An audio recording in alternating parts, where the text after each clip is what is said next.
This is a meeting with the Ombudsman. I call the meeting to order. I welcome Mr. Jack Shan, the Ombudsman, as well as Mr. Kenny Tang, Ms. Sally Kant, and Carmen Yu, the Assistant Ombudsman. The purpose of this meeting is to have the Ombudsman report to the members their work and allow the members and the Ombudsman discuss items of both of our concern. If I may remind members, this meeting is not protected under the Electoral Powers and Privileges Ordinance. We are not going to discuss individual cases. Item 1 on the agenda, briefing by the Ombudsman on the work of the Ombudsman's office and the discussion items raised by members. 3 members, through the Secretariat, submit discussion items to the Ombudsman. Mr. Dennis LEUNG raised this item, function of the Office of the Ombudsman in monitoring livelihood-related matters, raised by Mr. Chen Pui-kong, the transfer mechanism of public rental housing and its operational effectiveness, and Ms. Carmen Khan's review of the organizations covered by the Schedule 1 to the Ombudsman Ordinance Chapter 397. Members who would like to put questions, please press the Request to Speak button now. As we are using the request to speak system, after you're seated, please do not change your seat. Now I will ask the Ombudsman to brief members of their work as well as to give a brief reply to the items raised by members. The Ombudsman, please. Thank you. Chairman, members, good morning. I'm honored to be accompanied by the 3 assistant ombudsmen to brief members on our work over the past 1 year. This year marks the first year of our country's 15th five-year plan. On the 1st of July, President Xi Jinping delivered an important speech at the celebrations marking the 105th anniversary of the founding of the Communist Party of China, in which he made special mention of Hong Kong. Promoting the long-term prosperity and stability of Hong Kong is an inherent requirement for the great rejuvenation of the Chinese nation. We must comprehensively, accurately, and unwaveringly implement the principles of one country, two systems, so that we can contribute to our country's overall development. The government has devoted its full efforts to boosting the economy, pursuing development, and improving people's livelihood. I've been leaving the office to enhance administrative fairness and dovetail with the national development, as well as the strategies. We help government departments and public organizations to better dovetail with national development.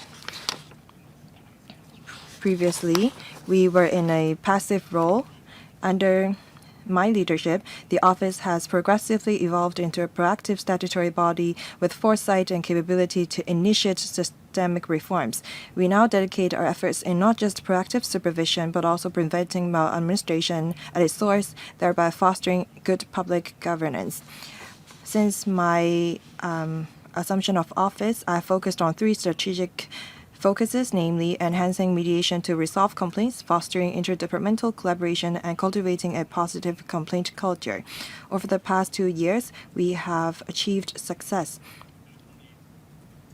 on these 3 strategic focuses. On mediation, with support of Mr. Shen Shenying and Dr. Junius Ho, we have achieved unprecedented success. This year, we have resolved 1,145 cases by mediation. That's over 50% more than the same period last year. We have now resolved 72% of the cases this year. We use mediation to address cases that trouble the people, especially the water seepage problems. The Ombudsman have suggested a more speedy manner to address the issue. Other problems, including environmental hygiene, healthcare services, care for elderly and vulnerable groups, noise nuisance, obstructions of streets by miscellaneous items, and road traffic, among others. We noticed that the number of complaints on these aspects come from the grassroots and underprivileged backgrounds. They often find it difficult to resolve their difficulties on their own due to a lack of resources, the pressure of work, and daily life. Mediation is the most direct way to address various issues. The average time taken to resolve a complaint by way of mediation was less than 8 days in 2025-26. We have received a number of complaints about eMPF platform this year. By using mediation, we swiftly and effectively addressed people's deep concern about retirement protection, thereby tangibly alleviating people's livelihood concern and promptly diffusing social tensions and grievances. We have made substantive improvement recommendations for the platform so that they can enhance public services and maintain social stability and public confidence. I'd like to share with you the two of the cases addressed by mediation. A kidney patient in his 80s who was receiving daily hemodialysis treatment and attending regular follow-up appointment at Queen Mary Hospital in Pak Fu Lam, moved to an elderly home in Tsz-wing. The long journey to obtain medication from Queen Mary Hospital daily was both exhausting and physically demanding. After our mediation, the hospital authority gained a clearer understanding of his situation and successfully arranged for him to attend follow-up appointments and pick up backup medication at Tsz-wing Hospital, saving him from daily and tiring trips to Queen Mary Hospital. Another 93-year-old man who had moved to the mainland for retirement was unable to return to Hong Kong to replace his identity card due to mobility problems, and therefore could not use the elderly healthcare vouchers. Upon learning of the case, the Immigration Department proactively explained the situation and referred it to the Department of Health, which administers the voucher scheme for follow-up. Annex 1 set out some selected cases for mediation. I asked members to refer to it. After mediation, complainants and participating departments and organizations share feedback on mediation service. 90% of the complainants and participating departments responding to our survey were satisfied with our mediation service. We will continue to fully sponsor mediation training and examination cost. About 100% of our investigation officers have completed essential mediation training, 96% have pursued advanced training, 11% have attained professional accreditation, among whom 2 even have further attained international accreditation as seasoned professional mediation courses. One of the assistant ombudsman is a mediation coach. Last year, Dr. Sally and Mr. Lam Su-lo advocated the concept of one government. We emphasize that effective collaboration among departments and organizations is crucial to achieving efficient, people-oriented, and good governance. In the reporting year, we have conducted 5 proactive and direct investigations and handled 396 complaints. A 65-year-old with mobility difficulties living in a housing society flat, but because of the layout of the flat, he was not able to use electric wheelchair.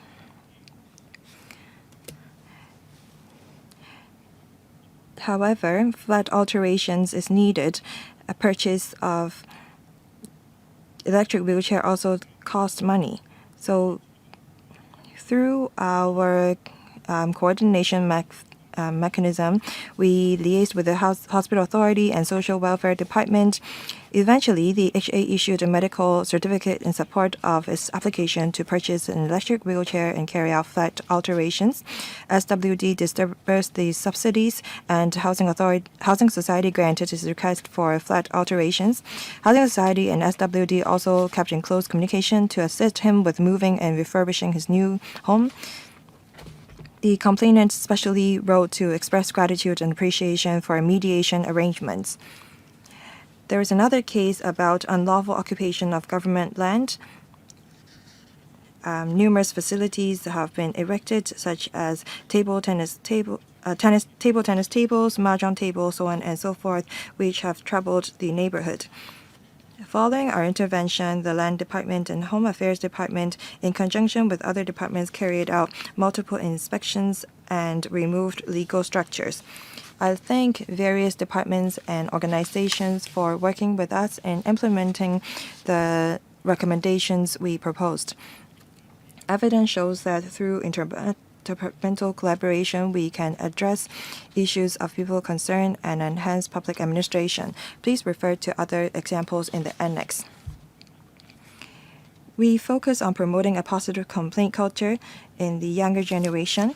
We have organized 17 talks at universities, tertiary institutions, and secondary schools, and 7 career fairs. We have reached out to 66,000 people. We encourage young people to participate in public affairs, instilling in them a sense of patriotism, civic awareness, and responsibility. We rolled out our first ever summer internship program this year. Now we are recruiting this new cohort of assistant investigation officer. In this recruitment, we received over 1,400 applications. This is a record high of ours. I think that this demonstrates the positive image and appeal that our office have established among the younger generation. Last year, Mr. Chen Ying, Mr. Chan Xiu-hong, and Dr. Chao Xiu-chong were concerned about the International Ombudsman Academy and its training effort. Last year, through effective redeployment of internal resources without additional funding from the government or additional manpower, we have established our academy. Academy does not only offer training to civil servants or our own staff, we also offer training to public organizations. We have served as a exchange platform for overseas and mainland organizations. We are promoting reform of systems. Within this year, we have visited multiple organizations. We have reached out to 850 public officers coming from different departments and organizations. The Academy have leveraged on our advantage of having the support of our country and being well connected to the rest of the world. We have held 6 sharing sessions for mainland agencies and Academy entities, such as the Yunnan Provincial Commission for Discipline Inspection, Shenzhen Training Program, Shenzhen Municipal Commission for Discipline Inspection, the Chinese University of Hong Kong, Shenzhen. We have also organized 2 talks for the Complaints Division of the LegCo and District Council members, attracting more than 300 DC members and assistants. We are also going to organize a talk for LegCo assistants on the 11th of September. On the invitation of Dr. Stanley Lee, we ask LegCo members to participate in our talks. The Office of the Ombudsman have implemented a dual-track commendation scheme. We have awarded 6 government departments, 10 teams of public organizations, and 80 public officers. We have also issued 37 appreciation letters to 21 departments and presented 7 appreciation certificates to complainants, recognizing their efforts in improving public administration. Mr. Chan Chen-ying and Ms. Carmen Khan were concerned about our direct investigation operations. Mr. Xiu Ka-fai were also concerned about the repair of roads. We are now going to conduct a direct investigation on these 2 areas. We're going to announce the result and set out our recommendations in due course. Direct investigation operations into maladministration is initiated on our own. We try to improve people's livelihood, especially those for the underprivileged and grassroots people. We have initiated 10 DI operations covering major topics such as respite services for supporting carers of elderly persons, effectiveness of administrative support provided by complaints handling by the MCHK. Cases involving the elderly caring for the elderly and elderly caring for the disabled are increasingly prevalent. Tragic incidents happen from time to time when carers succumb to unbearable pressure. Through our covert operations, we found that there is lukewarm and passive attitude of respite service providers. They improperly handle some of the service inquiries. We have made 25 recommendations to the SWD. Given the extensive media reports about MCHK's delay in handling complaints against medical practitioners for professional misconduct, we decided to launch a DI operation against the DH And within 3 months' time, we have completed this important DI operation. Our investigation unveiled systemic issues and inadequacies in the management and operation of MCHK's complaint handling and monitoring mechanism. We have elaborated on the findings and observations relevant to MCHK in the report. The Office have made 21 recommendations to the government.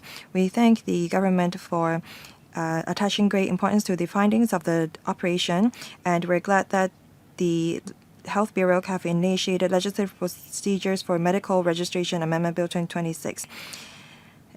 On the 5th of July, we are pleased to learn that the MCHK inquiry panel handed down its judgment on the day regarding the disciplinary inquiry into a 2009 case of cerebral palsy in a newborn infant.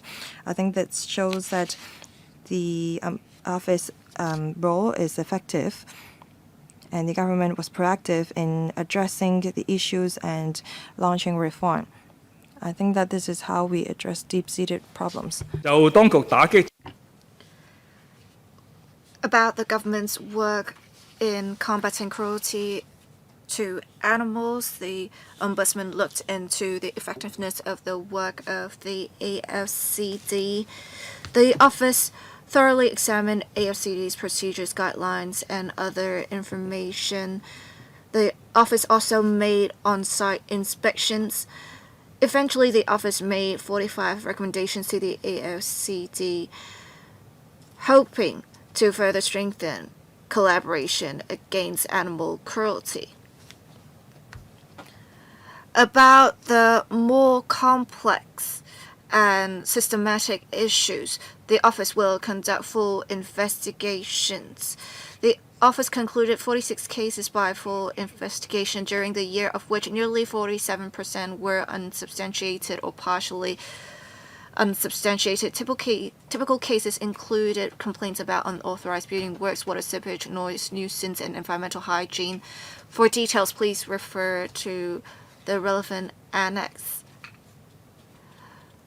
In the past, the office sometimes did not make any improvement recommendations.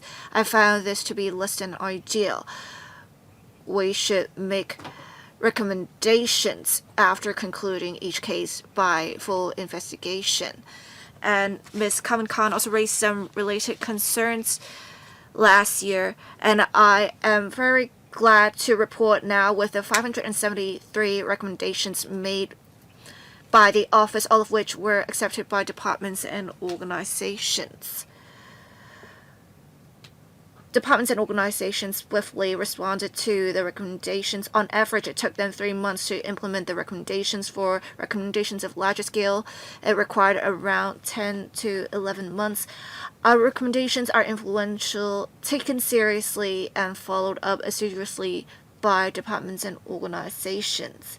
It shows the office's effectiveness and influence in bringing about systemic and administrative improvement. I also proposed and introduced an initiative to make observations in November 2024. The office made 912 observations in the reporting year to highlight areas for improvement. Mr. Chen Su-hong and Mr. Chao Su-chung last year raised some concerns about personnel of the Ombudsman Office. We have all along made use of promotion as well as in-service training to nurture a good working team. And we have some officers taking courses on the National 15 5-year plan so that they will gain deeper insights into the country's major policies and development strategies. I would like to express my gratitude to the Deputy Secretary of the Communist Party of China Central Commission for Discipline Inspection and Vice Chairman of the National Commission of Supervision for their support. I also would like to thank the Liaison Office of the Central People's Government in the HKSAR for its assistance in organizing the relevant program. We have been able to cut costs while maintaining the same staffing levels and keeping operating expenditure under stringent control. Despite a slight reduction in government provision and a significant increase in the volume and variety of work, the office, through actively cutting non-demanding expenditure and optimizing resource allocation, recorded an increase of $16 million in accumulated reserve rather than a decrease. This shows that the Ombudsman has exercised exceptional cost control and prudent financial management. We have been able to generate a higher surplus against the odds while ensuring financial stability. This approach of creating greater benefits with limited resources is also consistent with my overall direction and strategy of promoting efficient public administration, streamlining workflow, and improving services. The office will continue to strengthen international ties through MOUs, exchanges, training sessions. We will continue to leverage on our edge of being backed by the country and connected to the rest of the world in promoting exchanges. I'm very glad that I have become the International Ombudsman Institute's Australasian and Pacific Region Director, as well as Chairman for various committees and working groups. I'm also the Secretary of the Asian Ombudsman Association. The office will host the Asian Ombudsman Association's 30th anniversary celebration, including the International Ombudsman Summit and the AOA's Board of Directors meeting on 1st of December this year.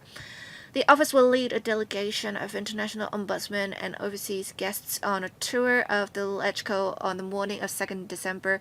We would like to thank Dr. Starry Lee for arranging to meet and exchange views with the guests on that day.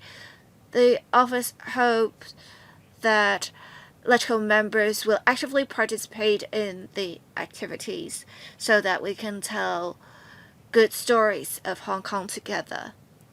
I want to also talk about some key figures.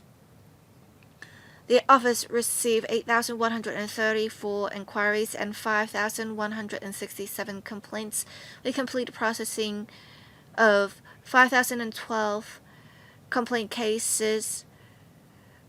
3,421 cases were closed after assessment, and 1,591 were pursued and concluded.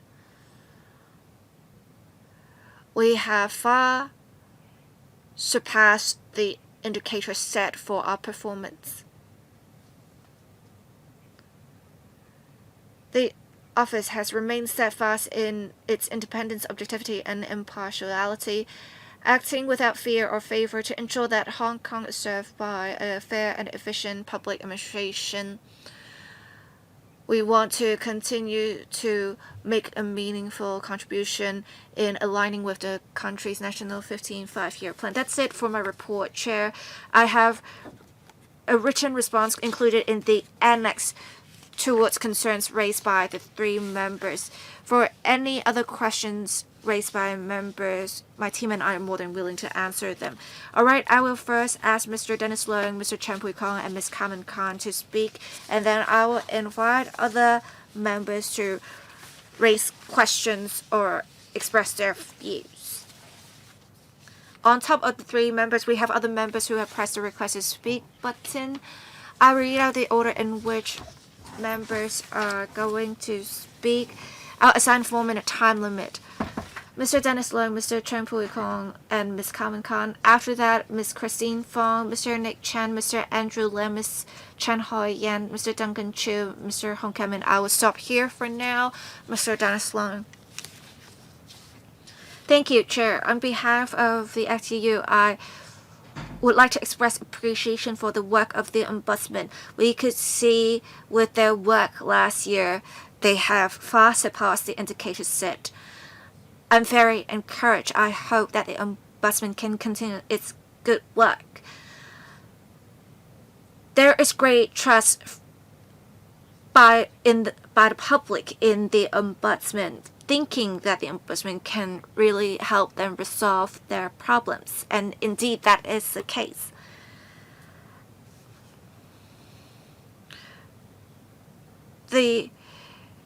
From the perspective of electrical members, we want the administration to improve their workflow. Under the National 15 5-year plan, we are asked to enhance governance. And with governance, it's not just about management. It is about greater governance and interactions with the public. The Digital Policy Office was consolidated from the Efficiency Office and OGCIO. They have been working on digital policies, but they have not done much work on improving efficiency, it seems. Will the Ombudsman or the administration consider making use of new ways? Perhaps each department will proactively seek ways to streamline their workflows. Can departments proactively reach out to the Ombudsman to work on this together?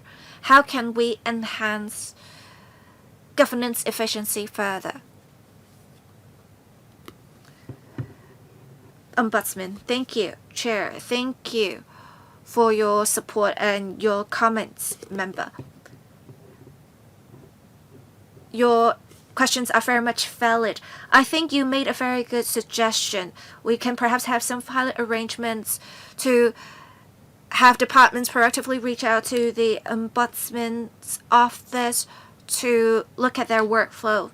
And with the International Ombudsman Academy, one of the targets we have is not just to train the staff members of the Ombudsman's office, but also civil servants.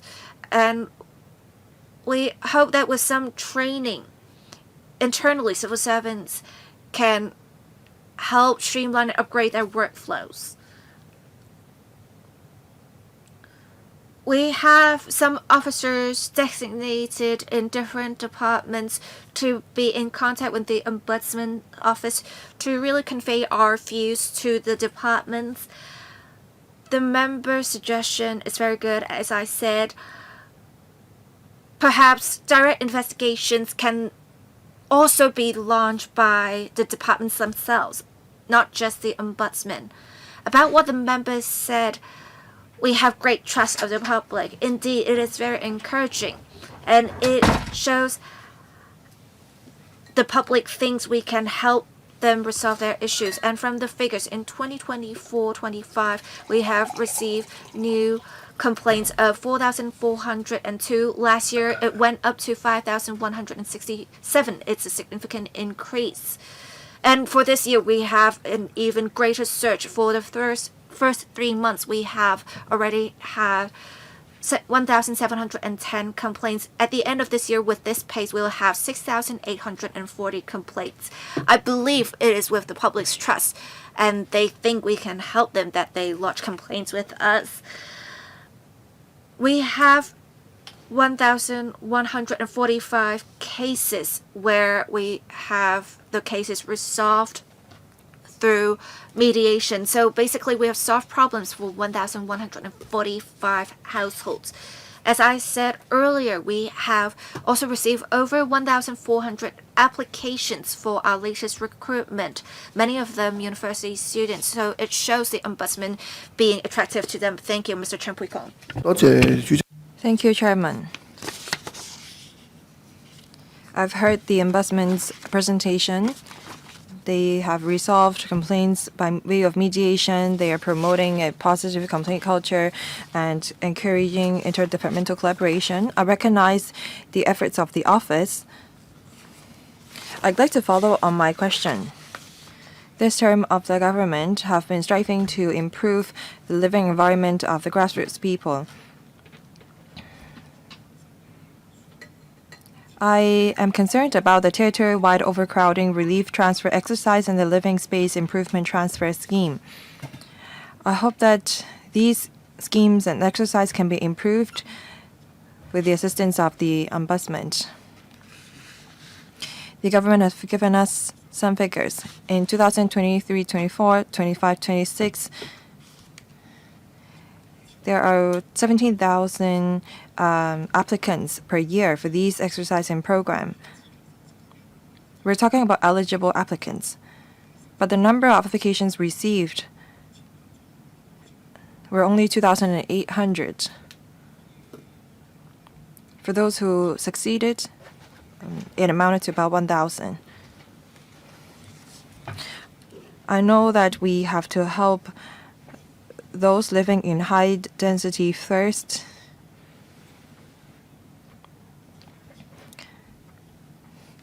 I have been working in the community for quite a number of years. I've come across cases. I'm helping a family living in 24 square meters. That's a 4-people household. He have not been offered any transfer of opportunity despite having applied for the scheme for as long as 10 years. They were eligible every year, but they were not assigned to the quota for 10 years. Every year, the government only handle the most crowded household first. For those who have only a living density of less than 5 square meters, they will be assigned the highest priority.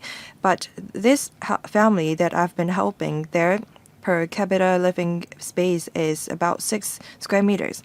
As a result, they were not assigned a quota under the transfer mechanism.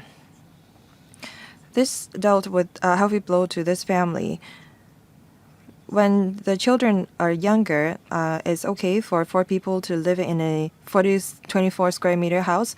But when the children grow up, they have to place, for example, a bunk bed in their home. If we take into account also the kitchens, the washrooms, I don't think that 24 square meter is enough for them. I hope that the office will follow up on this issue. For applicants who have not been assigned a quota under the transfer mechanism for 3 to 4 years, can we assign a special quota to them for per capita living environment of, say, 6 square meters? I hope that the threshold will be lowered to this level so that families living in such an environment can have an opportunity. The Ombudsman, please. Thank you. I thank Mr. Chung for his support. As I said, our focus is to help the underprivileged and the grassroots people because they don't have resources to resolve problems on their own. Housing is an important issue of our concern. The office all along attached a lot of importance to issues relating to public rental housing and subdivided units.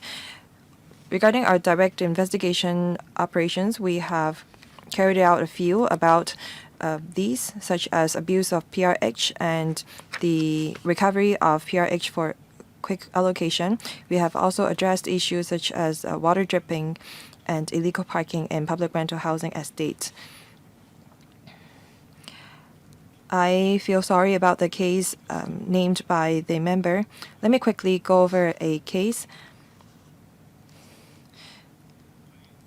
that is equally heartbreaking. There is a 70-year-old woman who took care of her 80-year-old husband who is mentally incapable. He lie in the bed and rely on other people for mobility. She also has a 50-year-old son who has to go through dialysis every day. A 70-year-old woman have to take care of an 80-year-old husband and 50-year-old son. Both of the son and the husband have to use wheelchair. They live in a 200 square feet home. The home cannot accommodate 2 wheelchairs. They are living in a Choi Tak estate, uphill. We are trying to address all these cases as soon as possible with collaboration of the Housing Department. Thank you. Ms. Carmen Khan. In 2025-26, as mentioned in the report, I know that the office has been striving to resolve complaints by mediation. I think that's very encouraging. On implementation of the recommendations of DI operations, the Ombudsman said that the time period is about 11 months. I hope that the average time can be shortened further. Now, coming back to my own question, I'm glad to see that the Ombudsman will from time to time consider whether new organizations should be included in Part 1 of Schedule 1 to the ordinance. They've set out 4 factors that they take into account when considering whether or not to include a new organization. Since the Ombudsman took office in 2024, has he conducted any review? Because the last amendment took place in 2022, include AFRC to rename AFRC, no changes have been made to the list in Part 1 of Schedule 1 of the ordinance.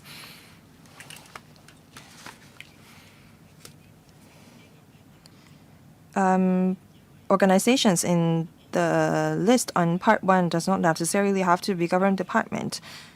I see that the Travel Authority Tourism Authority have included. Why is Tourism Board and Trade Development Bureau not included? Trade Development Council not included? Because I see Art Development Council is on the list. Now I'd like to follow up on the MTRC issue. I know that the MTRC used to be MTR Corporation Limited. That's different from the Kowloon Canton Railway Corporation because it's a statutory public organization. For AFRs, the Ombudsman said that they will monitor the operation of MTRC through various departments such as FSDB, DB, TLB, and TD. You mentioned what you mean is that although you don't directly supervise MTRC, you, through other regulatory departments, oversee the performance of MTRC. Now, recently, the performance of MTRC was not ideal. 3 years, there was a 3-year suspension of service time, and yesterday there was a 1-hour disruption of their service. Will you conduct DI operation against the MTRC? The Ombudsman, thank you. Regarding the 186 organizations on the list, we conduct review of it regularly.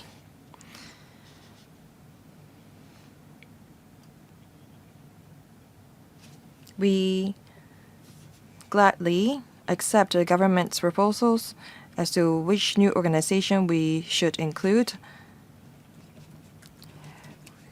We are of the view that our review mechanism is appropriate.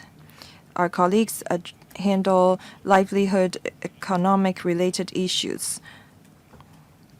For issues that are not directly related to people's livelihood, we accord a lower priority to them. The 106 organizations on the list are directly related to people's livelihood. Through different policy bureaus and departments, we can oversee the performance of different organizations. The member just talked about the MTRC. MTRC is not one of the 106 organizations, but the Financial Services and the Treasury Bureau, the Development Bureau, the Transport and Logistics Bureau also oversee the MTRC's operation at the corporate governance level. We have actually handled a large number of complaints against the MTRC through these departments. The bus company is not one of the organizations on the list, but we receive complaints against missing trips, poor drivers' attitude. Through the Transport Department, we also address these issues. Hospital Authority is not, again, one of the 106 organizations on the list, but the Department of Health is the secretariat of the HA. Through such a manner, we are able to investigate into some of the complaints against them. As I said, we have made 21 recommendations to the HA.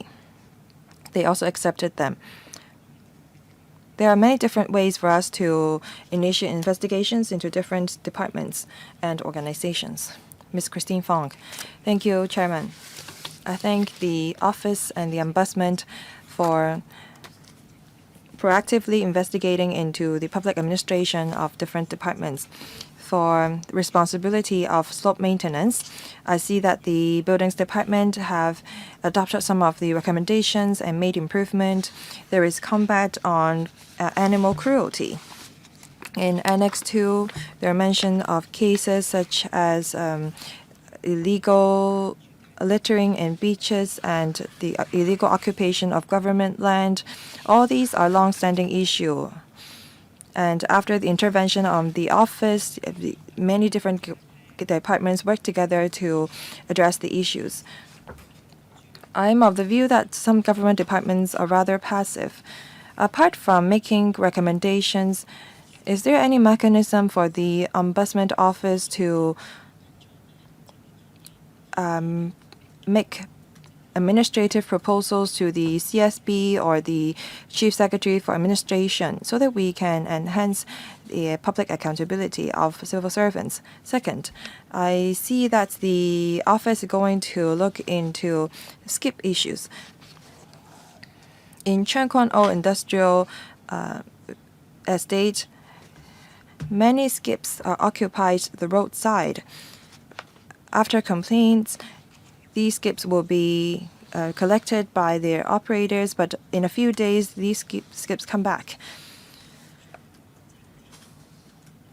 I'm of the view that the ombudsman is fair and it's effective in addressing issues related to people's livelihood. Is there any other ways for us to address issues of public administration? Or do we have to stick to referrals? The Ombudsman, please. Thank you. I thank Ms. Fong for her recognition. As I said in my opening remark, our office have moved from passive ones to focusing on handling complaints proactively. We don't just address complaints upon receipt. We hope to prevent maladministration at its source. That's the mission of our office. Skip recycling service is a problem. As Ms. Fong noticed, we have initiated a DI operation against a skip recycling service. The outcome is out soon. We have 1,000 skips registered in Hong Kong, but there are only 400 places to place these skips. So there is a shortage of supply of roadside parking spaces for skips. For long-standing issues troubling the people, we have addressed many of them. I'm glad that the government attached a lot of importance to our recommendations and our investigation report. In April last year, we have conducted a DI operation on site safety, construction site safety. The Chief Executive sent the Chief Secretary for Administration to establish a working group to follow up on how to make sure that the recommendations made by the Ombudsman will be implemented as soon as possible. The working groups are established, and on the 9th of May last year, together with the CSA, we met with the relevant secretaries and directors to look into how we can implement the recommendations. No follow-up question? Mr. Nick Chan. Thank you.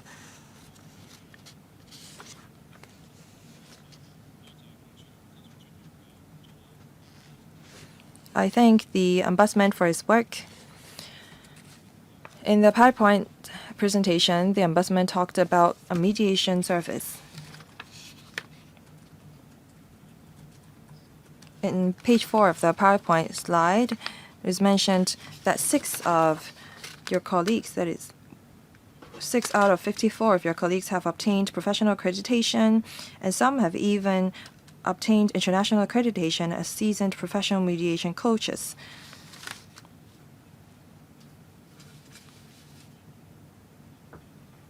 Is there a way for us to have all staff in Ombudsman obtained accreditation as professional mediation coach? I've never heard of this title as seasoned professional mediation coach. Can you clarify? Second, it is mentioned that the Ombudsman will proactively dovetail with National 15 5-year plan. Can you tell us what you're going to do? Thank you. 多謝 Two questions, Ombudsman. I would like to thank Mr. Chen for his comments as well as his support for our work.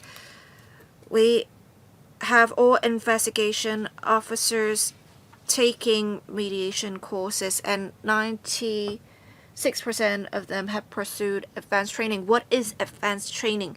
Is a long time professional program, and there is a 100% attendance rate requirement.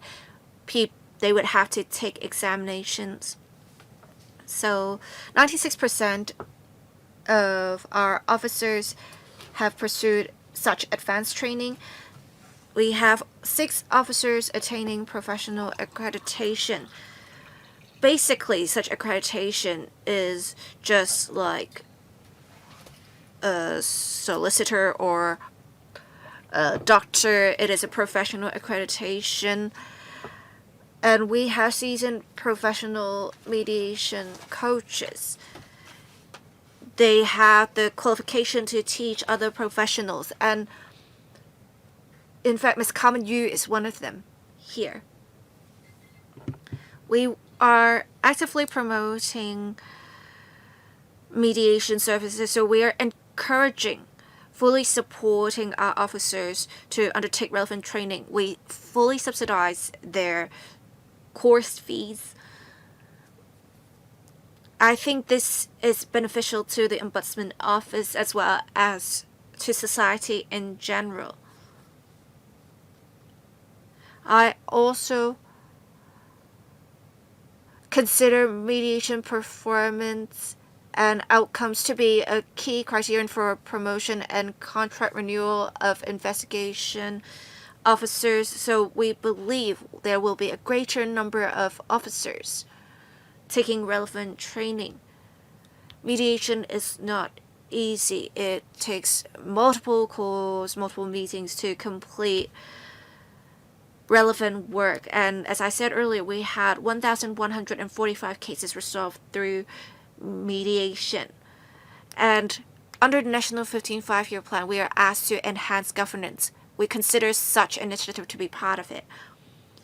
In September this year, I will lead a team to go to a major mainland city to take a course on the 15 5-year plan.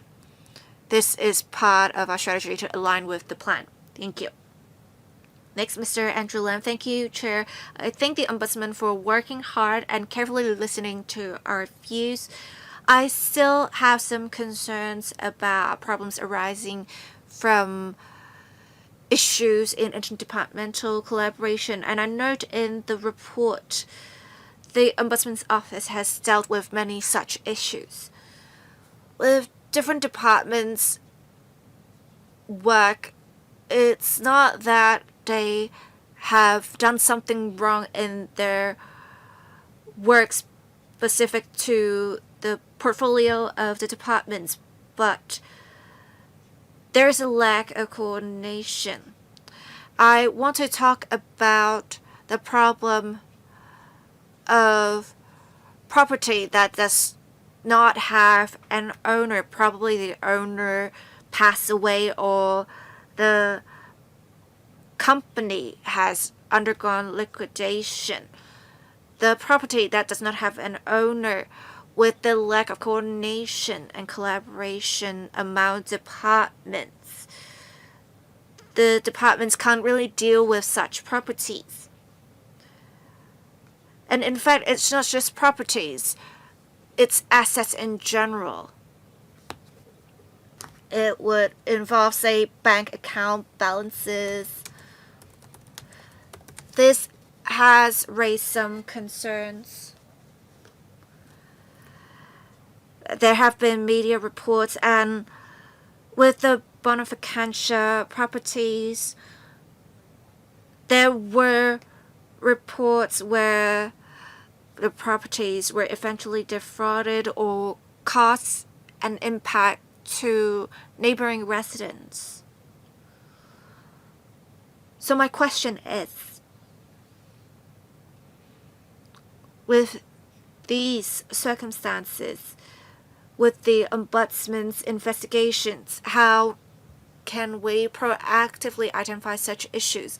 Mr. Dennis Leung's question touched on the issue of the Wangfu Court fire, where a lot of the different departments were just working on their own. There were some gray areas where they are considered to not be under the purview of any departments, and that has caused a public outcry. While the issue of Bonaventure properties may not raise public outcry, I think we need to deal with such issue. Thank you. Ombudsman, thank you, Chair. Thank you, Mr. Leung, for the questions and your support for the Ombudsman's work. We have 396 complaints and 5 direct investigations stemming from such complaints. On interdepartmental collaboration, we found that indeed there is some sort of deficiency with interdepartmental collaboration, so the Ombudsman is taking the lead to improve that. We can highlight an example, a slope in the urban area. For a long time, there were different items, mahjong tables, toilets, tennis tables. I'm not sure if charges are made, but then we have led the initiative with Lands Department, Police Force, and FEHA together, and we resolved this issue that has persisted for over a decade. And there was another case where it involved a 65-year-old who had an electric wheelchair. We took the lead and have Housing Society and Social Welfare Department work together to realize the request of the resident. And with the issue of estate and assets, this is a new issue, but we'll take your views back to the relevant teams and see what we can do about that. Ms. Chen Ho-Yan. Thank you, Ombudsman, for leading his team in dealing with different cases in a humanistic manner. I think you have achieved quite good results for direct investigation operations. You have launched different operations. I want to talk about, in particular, the operation relating to the Medical Council. The Ombudsman Office raised 21 recommendations, and the LegCo will soon scrutinize the relevant bill. You have made some recommendations. Was this the end, or is it that 12 or 18 months afterwards you would review the situation to see if the authorities have properly implemented the recommendations? Will you do some sort of a continuous review? I also noted what the Ombudsman said about promoting interdepartmental collaboration. There was some sort of lack of communication between the different authorities, such as the Hospital Authority, Housing Authority, Housing Department, or Social Welfare Department. But for citizens, there's just one government. Can't the Hospital Authority or Housing Department take an extra step and communicate with each other? From the perspective of the Ombudsman, will you recommend the administration that for the next 5 years, one of their targets should be the fact that there should be a high-level coordinating structure so as to convene meetings of different departments and authorities instead of deploying more personnel, because often it is the problem of coordination, not trying to shirk relevant responsibility. If we can have this in the 5-year plan, we can perhaps have better arrangements. Thank you.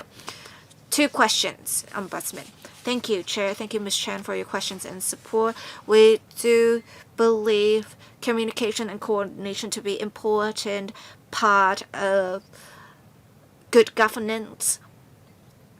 The members' recommendation is very much valid.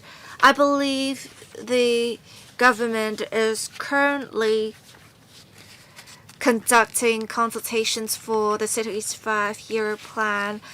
Perhaps you can make a submission to the administration. We will also actively consider your suggestion. We believe with better coordination, a lot of things that were thought that could not be achieved could be resolved. So we want to promote that, and we do note that public officers actually work very hard, but no one is taking the lead. Like I shared earlier, there was a case with a problem that persisted over a decade. People thought that could not be resolved, but in the end it could be resolved. We are quite confident.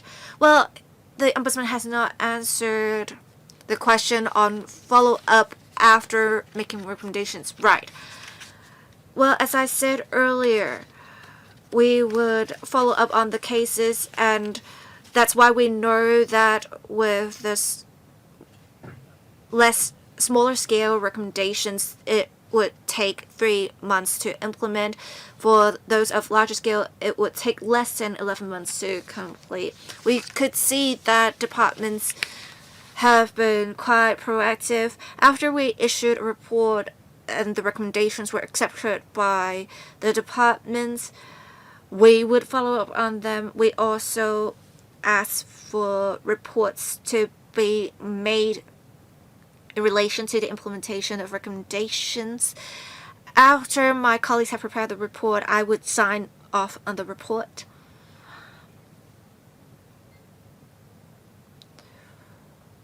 Before, we had a website on ancestors' funeral matters, as well as a website on carers. These were our recommendations. These have all been implemented, and I would review with my colleagues to see if the recommendations are fully implemented. And departments know full well once the recommendations are made, they should implement them as soon as possible. Otherwise, the Ombudsman would just be chasing after them. As I said earlier, on average, the recommendations can be implemented within 11 months. There may be some sort of resource issue for the more complex problems. Some may even require approvals to be granted by the Legislative Council, so these may take longer. Thank you. Mr. Duncan Chu, I want to ask, how far along is the Ombudsman Office in terms of the work on digitalization? You have thousands of cases each year. If we digitalize the process in terms of issuance of reminders of different steps in the process as well as division of work, it is very important, such as 1823 hotline. We will designate a department to follow on the complaint to prevent shirking of responsibility. And in the mainland, there also digitalized relevant process of dealing with complaints to make sure the complaints are not duplicated. With digitalization, it can do a lot. With the use of AI, you can shift from a passive approach to a proactive approach. You can perhaps already identify some sort of hot topics or social issues for follow-up. So I want to ask, what is the progress on implementing digitalization? Thank you. Thank you. we have been digitalizing. Currently, over 80% of the complaints were made electronically. These complaints were made through our online complaint form or emailed to us. Now we are developing a new generation platform allowing complainants to more conveniently make use of mobile phones to file their complaints. Let me give you an example. Our ordinance sets out that anonymous complaints were not accepted. Complainants must provide the proof of identity. Now we ask the complainants to provide a copy of their identity card. After verification, we will destroy it. Some complainants feel uneasy providing their ID card to us. In the future, we're going to make use of I Am Smart. Because I Am Smart already store people's ID card, if they log on to our platform via I Am Smart, they don't have to provide us with their ID card copy. Now we have engaged some professionals in further digitalizing our procedures and work. Given the importance of information technology, in my consultant team, we have recruited an expert in information technology. They have contributed much to our work. Next, Mr. Hong come in. Thank you, Chairman. The Office of the Ombudsman, in the eyes of people, are very fair and just.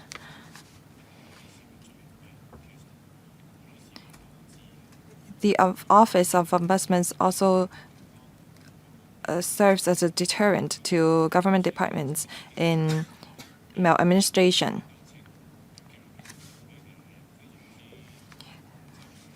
By establishing a interdepartmental collaboration mechanism, we can enhance efficiency of public administration. I wonder if the office will make recommendations to the departments as to how they can make improvement. If the recommendations are not implemented, how the office will follow up. In the paper, it is mentioned that 10 DI operations have been conducted and 29 new ones will be done. And in total, the office have made 127 recommendations.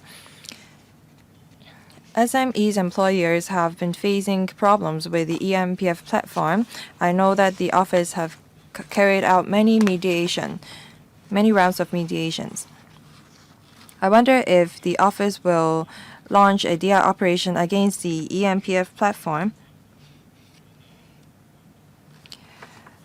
There have been many complaints of employees against employers on the lack of contributions to eMPF platform, despite the employers having done so. Well, it is also mentioned in the paper, paragraph 39, that the office have increased its accumulated reserve by $16 million despite a slight reduction in government provision and an increase in the volume and variety of work. I wonder if the office will dedicate the reserve to launching more DI operations. Paragraphs 43 to 46 of the paper sets out many key figures showing the efforts of the office.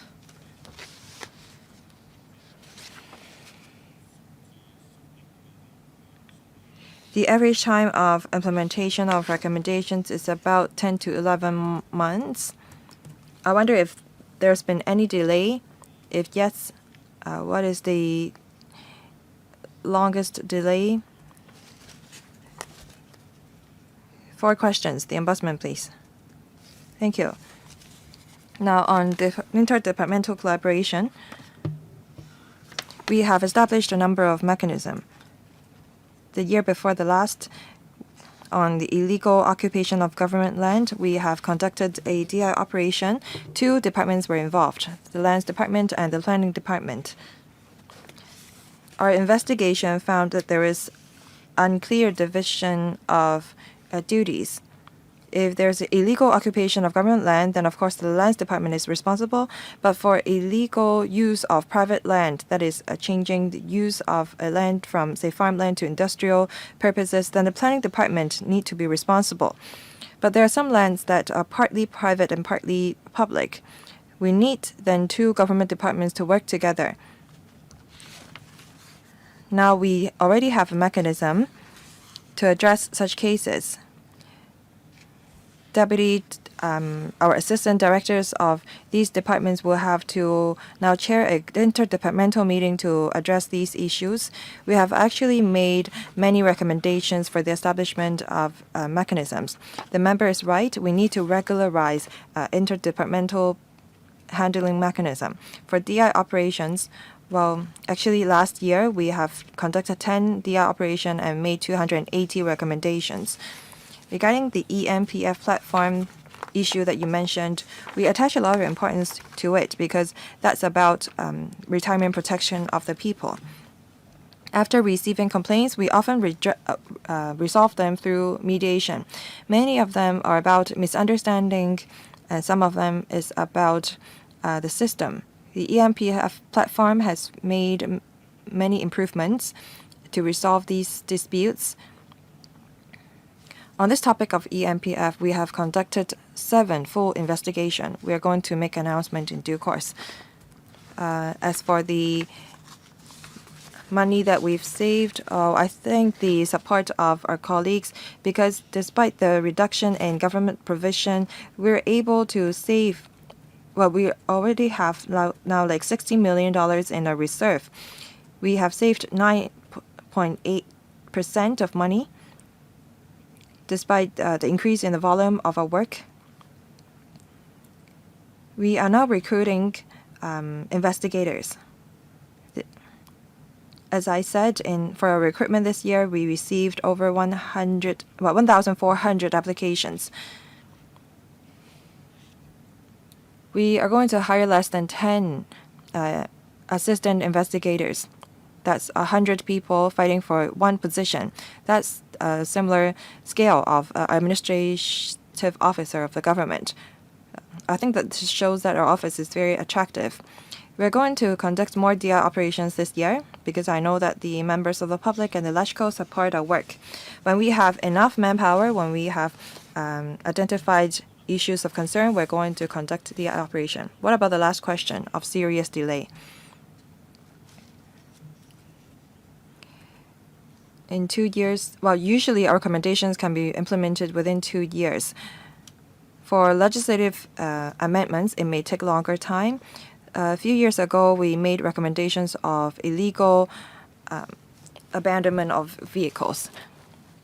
We could not, the government departments cannot invoke any power in the laws to ask vehicle owners to process or address their abandoned vehicles. If they don't renew their vehicle license, they need to justify it. If not, they will be subject to penalty. In order for us to achieve this, we amended legislation. It took time. There were cases where rectifications can be made almost immediately.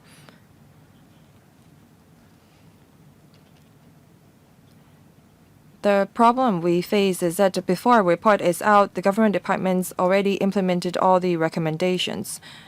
Sometimes before our investigation, after we've pointed out the issue, the government departments already made improvement. In the future, we may not even need to publish any report.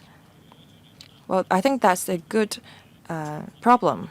Well, 7 minutes have been spent on this item. Ms. Ilingchik.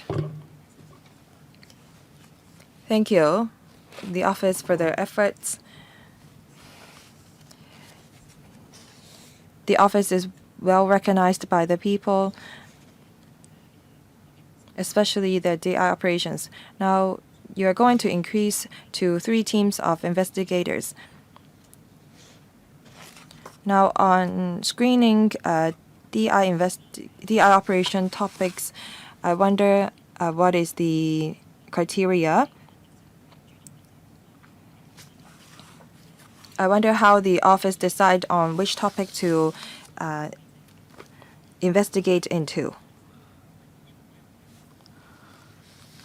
The paper talked about carers.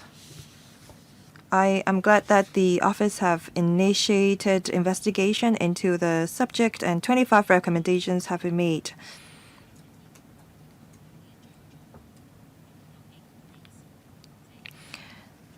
I wonder if the office will follow up on when the recommendations are implemented. And I wonder if the office will ask various departments to take a step further to do more. There is a segregation of data among different departments, and that resulted in many social problems.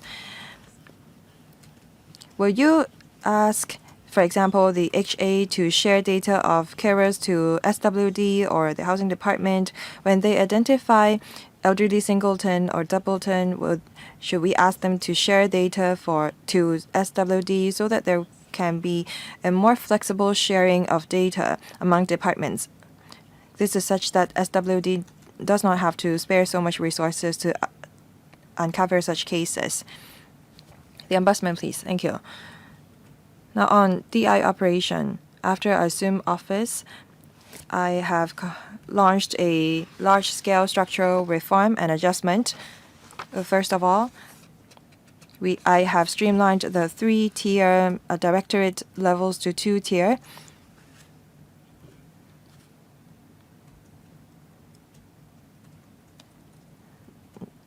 Now, on the composition of investigators, previously we only had 2 teams. Now we have 3 separate departments: one for assessment,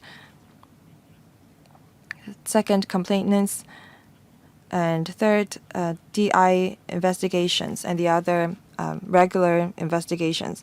For regular investigations, because we're using more mediation, we can save on manpower. Previously, we had 6 sub-teams. Now we only have 4 sub-teams. We now still have 107 investigators, and that's how we can do more with the same level of manpower. As for the investigation mechanism for the operation, Ms. Khan is the head of the 3 teams of investigators. There was a chief investigator for each team, and they uncovered topics of investigation on their own. First, they may watch the news. That's important. They also pay attention to what LegCo members are concerned about. Over the past 3 years, we have been tracking the LegCo meetings. 2,200 oral written questions have been put to the council. Members also moved motions. The number 1 topic is trade, economic, and finance. LWB is the most active one in the council meeting because the LegCo members speak for the people. So what you are concerned about is close to people's heart, and through reading the newspapers, we're able to screen out topics for investigation. For the carers issue, the Secretary for Labor and Welfare has said that they have implemented all of our recommendations. Now, SWD vetting entity cannot add additional, say, for example, physical check items for applicants. If the organizations need the applicant to go through, say, for example, psychological check, then they need to inform them in advance. For vacant units, they also need to make announcement on that. Next, Ms. Dr. Junius Hall. Thank you. I recognize the work of the office. The office only spent $130 million per year. They're so efficient. The cost per case is only $26,000. That's great value for money. Second, I noticed that you've made many recommendations. The mediation rate is about 20%. For the rest of the case, Upon investigation or inquiry, the result may be out, and sometimes you publish a report on that. For example, with the case for Department of Health, cruelty of animal. These are great. Out of the 4,000 cases, what is the acceptance rate of the government? Is it as high as 99%? I wonder if the interdepartmental collaboration mechanism is actually implemented. I'd like to know about the effectiveness of your recommendations. Do government departments actually proactively make improvement? Do you follow up on them? Thank you. 多謝主席。 Right, Ombudsman. Thank you, Chair. Thank you, Member, for your suggestion and your question. I would like to clarify something about the figures first. We don't only deal with the 5,100 complaints. It's just 1/3 for our work. We have other departments or work on direct investigation, operations, assessments, and support services. So this is just 1/3 of our work dealing with complaints. After handling complaints, we will first assess whether we can follow up on the complaints. Many of the cases can't be followed up on due to, for one, information cannot be provided. Some are just expression of views. For example, they have raised concerns about air quality, pollution issues, and we would ask them to provide us with their ID numbers when lodging complaints. Some didn't provide such. We can't follow up on the complaints. And some are not allowed by law. For example, some proceedings are going on, or for other legal issues, we cannot follow up on the complaints. And for investigations, if we think it can be resolved through mediation, we would do them. We had 1,145 cases resolved through mediation. As for the rest that cannot be resolved through mediation, or the complainant was unwilling to go through mediation, we would investigate the complaints. Some are substantiated, some are not substantiated. For the general complaint cases, not more than 20% are substantiated, but then for the full investigation operations, close to 50% are substantiated, just like the one we launched against EMPF. Before, for full investigations, recommendations may not be made, and I thought that was less than ideal, because if we do not give recommendations, it would not be cost effective. And last year we have made 293 recommendations in general and 280 recommendations for full investigations. All 500 of them were accepted by departments. The latest one was with the Transport Department, and I have been actively pursuing the progress. We have made 17 recommendations. One of them has not been implemented. Recently, they finally implemented it, and now I'm happy. If they don't implement the recommendations, we will continue to follow up with them. That's it for me. Thank you. Mr. Lemon Kwong. Thank you, Chair. First of all, I would like to express support for the work of the Ombudsman's office, and I also would like to praise the efforts of the Ombudsman and his team. The office has really helped enhance governance of the administration. I understand with the execution of administration's functions, they would rely on the laws mainly, but they may also rely on administrative policies, guidelines, and/or codes of practice. I think we need to think about how we interpret the roles of these administrative documents. I think sometimes there's confusion of interpretation, and we had before judicial review cases where in the guidelines there are some unreasonable provisions causing judicial reviews to fail, as commented by the judges. The Ombudsman said earlier, through court cases or electrical discussions or social discussions, they will identify potential issues to follow up on. But I think for the cases where not a lot of victims are involved, they are just disappointed by the treatment, they would not even go to the Ombudsman. I have had cases where I dealt with, and I actually talked about them in the electrical meetings. There is an example where a child is not cared for by their parents, and they are taken care of by their grandparents, but then grandparents cannot have custody in law. So with the public housing, the child cannot really inherit this housing. And it has been close to 10 years. The case has yet to be resolved. They are just disappointed in the department's dealings or handling of the case. How can you encourage these people to go to you to lodge complaints? Ombudsman.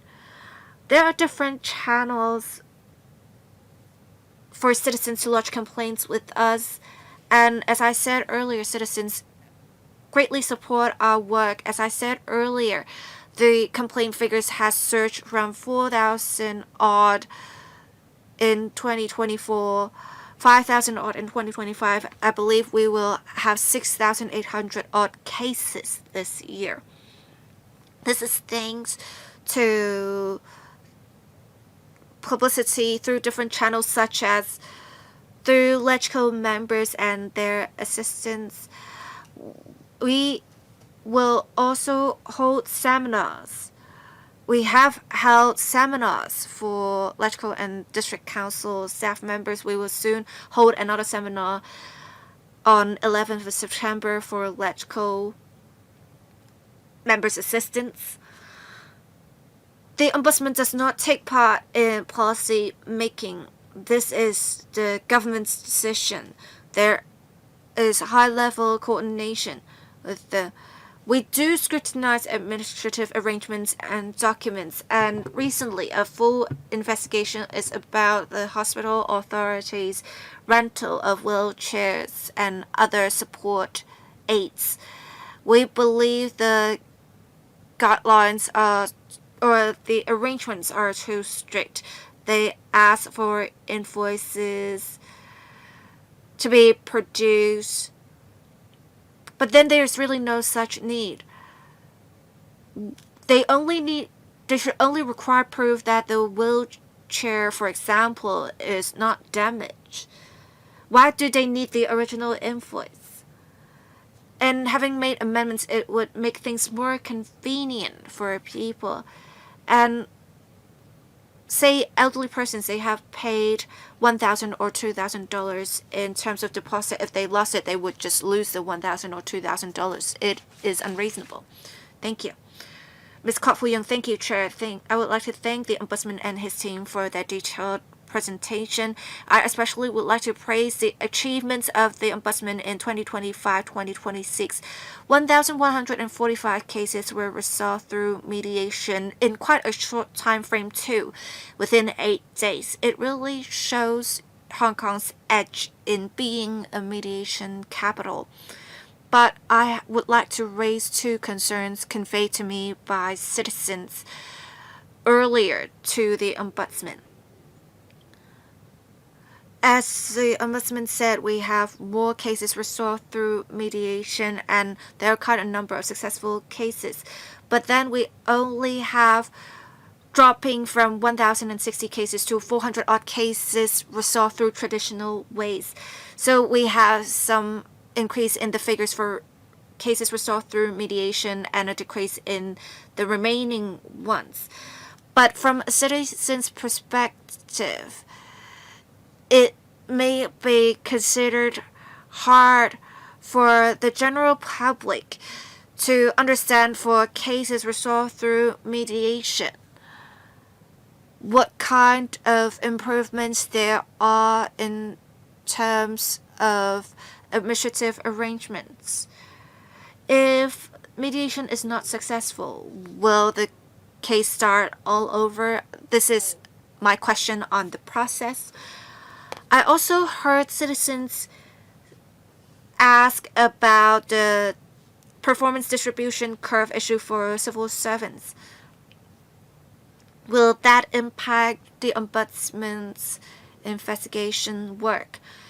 The performance distribution mechanism will be introduced for the civil service in October, and the public is paying close attention to the situation.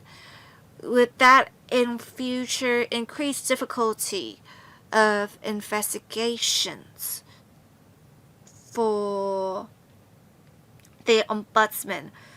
Will the assessment pressure on the part of the administration impact the work of the Ombudsman in launching direct investigations? Thank you. The Ombudsman. Thank you, Chair. Thank you, Ms. Kwok, for your questions and your supportive work. We see it to be appropriate that there will be an increase in the number of cases resolved through mediation and decrease for remaining cases. It's because we have more cases gone through mediation. And we believe this to be quite a good approach. We actually had a case where there is an 80-odd-year-old man who had to do heart surgery, but instead of using such funds for the surgery, they do not use it, they just put it in the bank, resulting in their assets being higher than that allowed by the Social Welfare Department. So the CSSA payment stopped for the elderly man at the public housing unit that the man was living in might have to be surrendered. So we came in and thought if additional money was granted to the man would just pay it back to the government, perhaps in installments. Even for the extra CSSA allowance given, it can be covered with payments made to the man for old age allowance. We also made sure CSSA payments continued for the man. With just inquiries, it does not help. We can have successfully resolved this through mediation. Excuse me, if you can just pause here. I will extend the meeting by 15 minutes, and the meeting should end after our discussion on Ms. Fu-Yong's question is over. Please proceed, Mr. Ombudsman. Thank you. I think even with our proper investigations, we have made some observations if need be, and we have made 912 observations last year. Through mediation, we praise certain aspects of the administration. They have quickly dealt with the issue. If there were things that were not done well, we have observations. As for the new performance appraisal system for civil servants, I believe it will be beneficial to our work. In fact, the Ombudsman's office's success is thanks to the cooperation of different government departments and the support of the chief executive. Without the support of the chief executive and senior government officials, we would not have been able to achieve what we have done. Thank you. I only have 2 questions. Over the years, I've been following up on the work of the office, and they have been evolving. I thank the Ombudsman and his colleagues for their effort. Now, on mediation, there are a large number of your colleagues who have undergone mediation training. You said that you have more reserve now given the larger volume of work. Will you encourage all of your colleagues to have undergone to receive training? Will you have more of your colleagues obtaining international accreditation as coaches? Your phone number 262905555 is easy to remember, but I don't think many people know about the phone number. Is there any way for you to make more known your way of complaint? The Ombudsman, thank you. On the professional mediation qualifications, I'm glad that all of your investigation officers have completed essential mediation training. 96% have pursued advanced training. And among our 50-odd investigation officers, only 1 to 2 have not pursued advanced training. It takes time. Investigators need to take 40-hour courses. So they have to spend 20 Saturdays on taking the courses, and they have to pass the examination. I think that we need to allow time for our colleagues to finish their training. For the professional accreditation, is very demanding because these officers need to sit for examination. They need to take courses for a large number of hours. Most of our complaints that we receive are made through electronic means. Your complaint number and your website is very hard to remember because your website is complaintombudsman.com is too long. Now we are working on our new mobile application. Hopefully, members of the public through IM Smart can file their complaint. When the app is ready, we may have more complaints and we may not be able to have so much reserve by then. We have to maybe streamline procedures further. But I think that as long as you spend within your means, I don't think people mind you spending money. I thank the Ombudsman and his colleagues for coming. Item 2 on the agenda, any other business? There being no AOB, I thank the Ombudsman, the Assistant Ombudsmans, and the members for attending this meeting. Meeting adjourned. Thank you.